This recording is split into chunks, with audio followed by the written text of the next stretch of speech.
Hey guys, it's Elizabeth from Tiny Fitness, and hopefully you know by now how I do my MyFitnessPal tutorial. So we're going to jump right into this one with just the quick reminder that first of all, I am not a registered dietitian. I am not offering this as personal advice to you. It is just for information and education, and I am in no way affiliated with MyFitnessPal, but I create comprehensive database of foods, especially since it is allowing user-created foods in there, and you can scan barcodes and everything. So I think it makes it really easy to track your food and plan your food, which is of course the goal here. But today we're not planning together. Today I'm showing you a lot of what I do behind the scenes as a personal trainer to help people balance their macros because what the heck, right? Calories, calories. No, wrong, bad. So, I mean a little, but we'll get there. So I'm already here in MyFitnessPal, and what I've entered, I'm going to start gently scrolling so don't get alarmed, don't get seasick, is a typical day of food that I might see from a client. So I have an iced chai latte from the world's favorite Siren Coffee with like a potato, egg, and avocado breakfast taco. Just one, of course, and a lunch.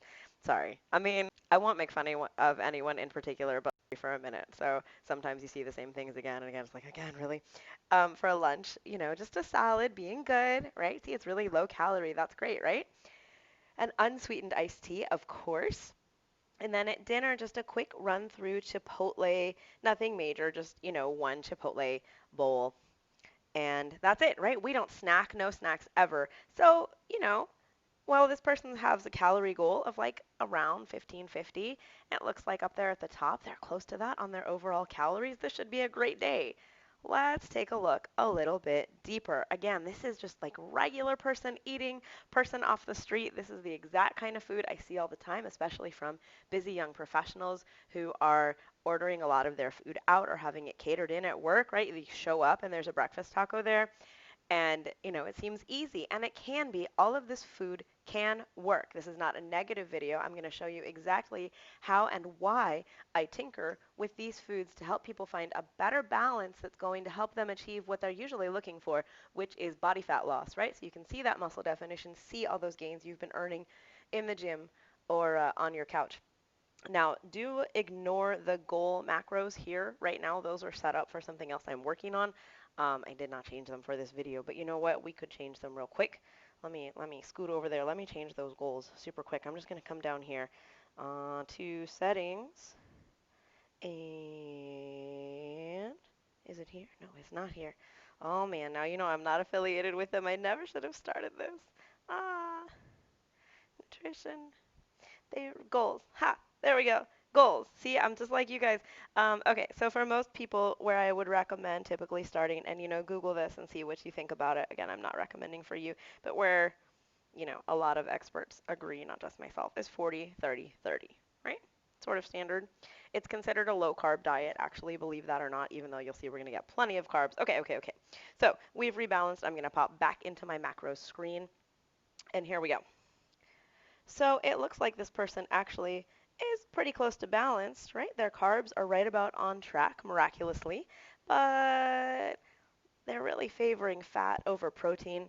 And unless you are specifically doing some sort of keto diet, you don't really want your fat to be that high on a day-to-day basis. Again, assuming this is just what this person typically eats. So we're going to see what we can do to bump up that protein, fix up that fat, but also when I come over here to nutrients, their sugar of 50 grams is actually higher than would be recommended for a female of this age and caloric intake estimate, right? I'm assuming she's in like the 25 to 40-year-old age bracket, pretty wide.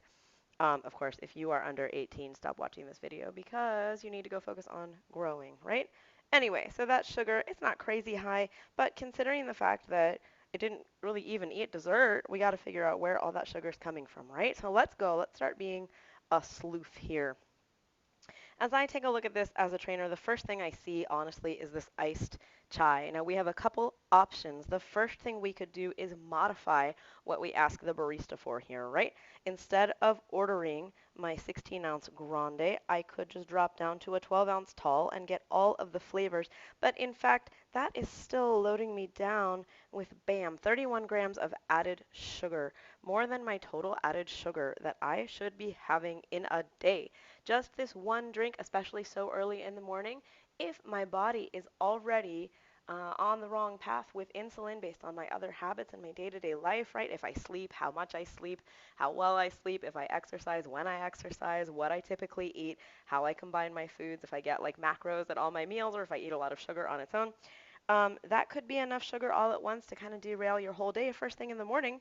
So the other thing I can do is ask my barista for fewer pumps of the chai syrup there, which is going to take the sugar content of this down even lower, but still give you all of that flavor and plenty of sugar, right? That's still 20 grams of sugar. That's like a couple of packets of sugar.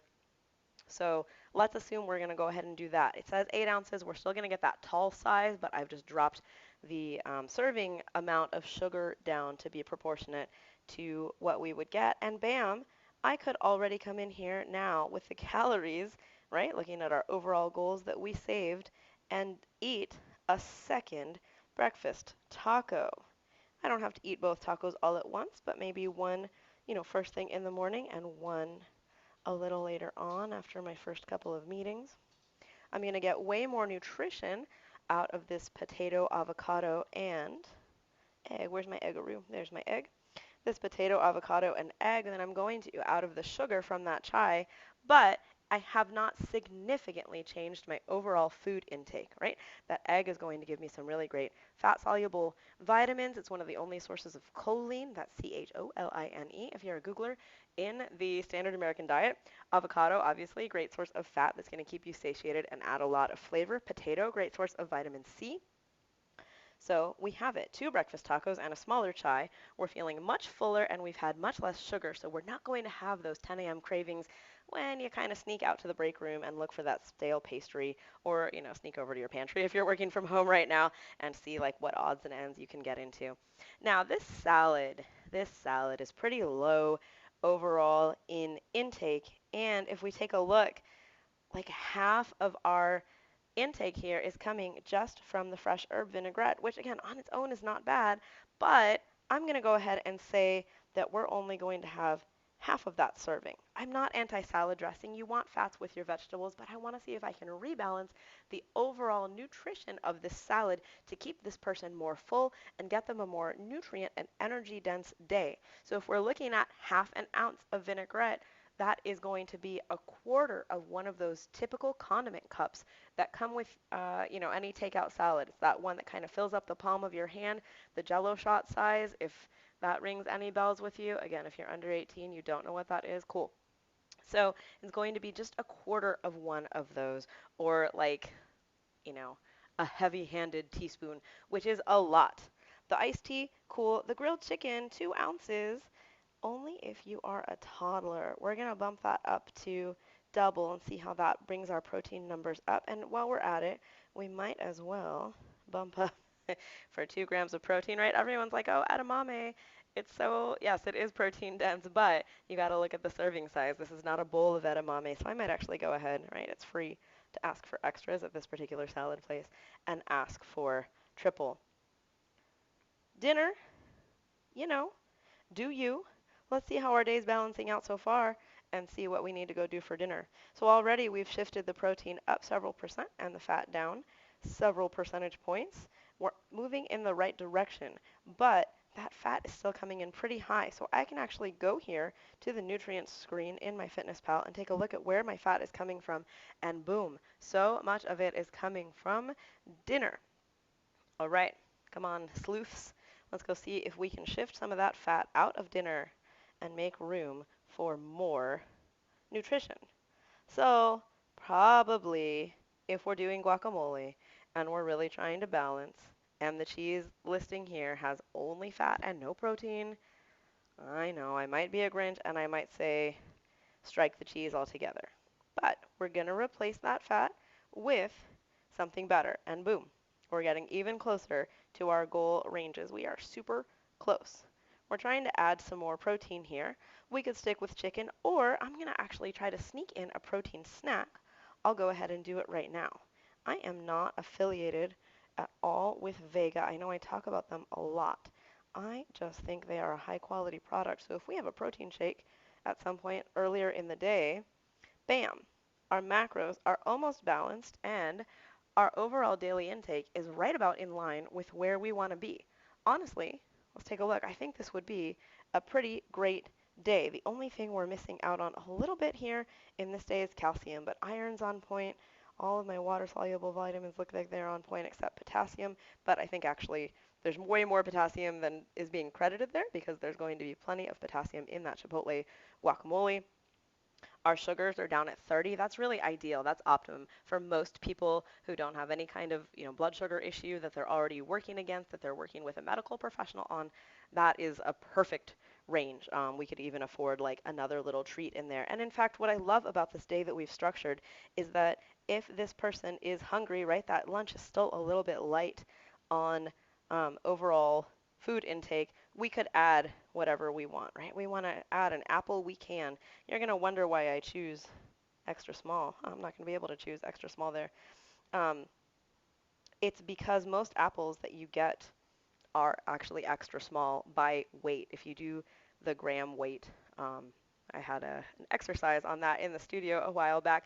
We weighed our apples and we found out that the ones that we thought were small were actually really extra small. So, don't be super strict on yourself by like 5 and 10 calorie increments with what you're logging in MyFitnessPal ever. Just kind of a bonus pro tip there because number one, you're not going to extract every morsel of energy out of the food that you're eating, right? Calories are just a measure of energy. So it's not like if you eat a 500 calorie serving of ice cream, you are guaranteed to be getting 500 calories. That's why I look primarily at macros. It's not a license to undereat or overeat like crazy in either direction. But if your daily intake is relatively balanced macronutrient wise, I have found in my years of training that for most people without, again, blood sugar issues or some other serious mitigating medical circumstances, that everything kind of shakes out in the wash, right? Just like your fitness tracker only tracks your Zumba class at 30 calories, but you know it was 400, right? It all kind of balances out. This is about daily consistency and overall choices that are going to be amazing for you and not about little picky decisions that you have to obsess over. Anyway, so let's recap. We shrunk down the chai by one size. We saved a few pennies there too, so cool, thanks.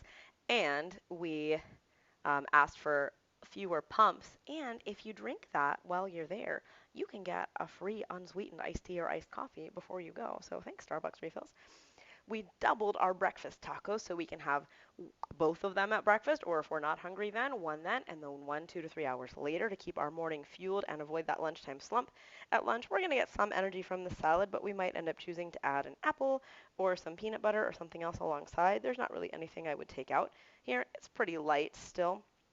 Um, and then dinner, it's relatively heavy. If I had my choice, I would rebalance and I would take some of this guacamole right here and I would add some of those calories to that person's lunch somehow. But in this case, for this particular example, I'm not going to do that. We can do that in a future video.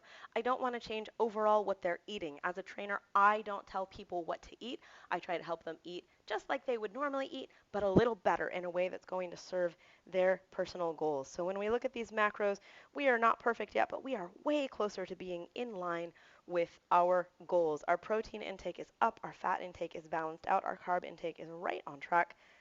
We should have a day full of energy, nutrition, pep in our step, right? Not reaching for that like 2 p.m.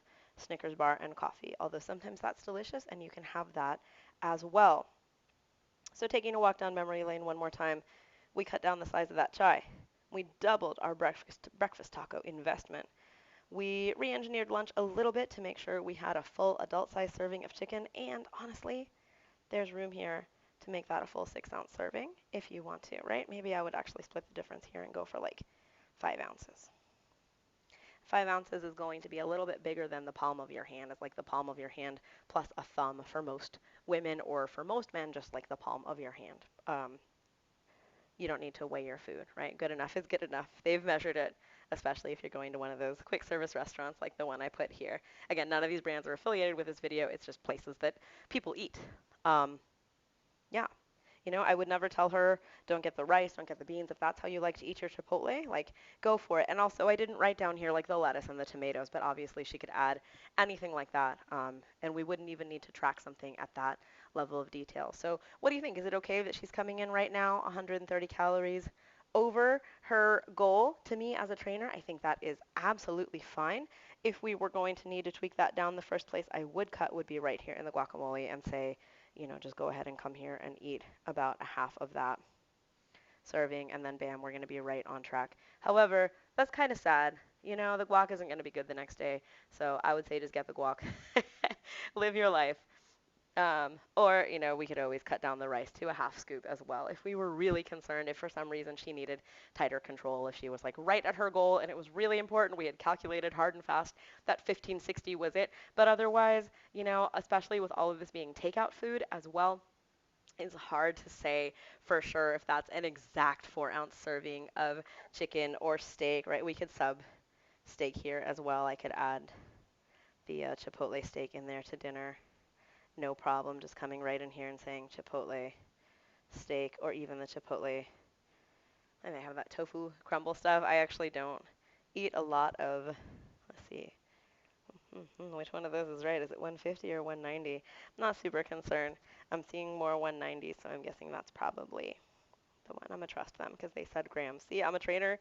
I still am reliant on what people enter. So if she didn't want chicken twice in one day, we could hit that steak and still be right in here. Look at that, right on our goals, 40, 30, 30. Who knew? All we needed was to cut down the guac and add steak. So if you're a perfectionist at heart, that would be an even more perfectly tweaked day. But honestly, the version that was about 2 minutes ago, where she had all the guac and had chicken or whatever she wanted in that bowl for her protein, I would fully support that as well. So I hope it's helpful for us to walk through some real life examples. This is also how I like to use MyFitnessPal as a meal planning tool, maybe looking ahead the night before, entering the food in just like this, even if it's going to be takeout, and looking to see, gosh, I don't know if it's really worth it for me to drink this fun drink in the morning. It tastes really good, but I don't know if it tastes as good as like 2 whole servings of premium ice cream, because that's about how much sugar it has in it. Maybe I'd rather have a smaller drink and save some sugar leeway for that premium ice cream later in my evening, or, a drink with friends, or whatever it might be. A drink over your Zoom happy hour if you're watching this in 2020. Ah, remember the times. Anyway, I hope this was helpful. If you found this interesting or helpful, please leave me a like, subscribe if you like content like this. I know these are some of our most watched videos, so I have a few more in the queue planned ahead. I'll, keep them unfancy like this, just straight and to the point so that you guys can learn about balancing out your MyFitnessPal planning or tracking. I prefer planning to help you reach your goals. I would love to help you with any questions you have. If it's something I can answer, go ahead and leave it for me in the comments anytime, and I will get back to you as soon as I can. We're also on Facebook and Instagram, and all those links should be down below in the description of this video. Make sure you also scroll down just a tad and check out our playlist of the rest of our MyFitnessPal videos, like how to actually lose weight with MyFitnessPal and why the number they give you is always too low for your calorie goal, but how to calculate that number for real yourself. You don't have to do any math. You just have to know like how tall you are and how old you are. So take care, stay healthy. Until next time, this was Elizabeth from Tiny Fitness. Go balance your macros.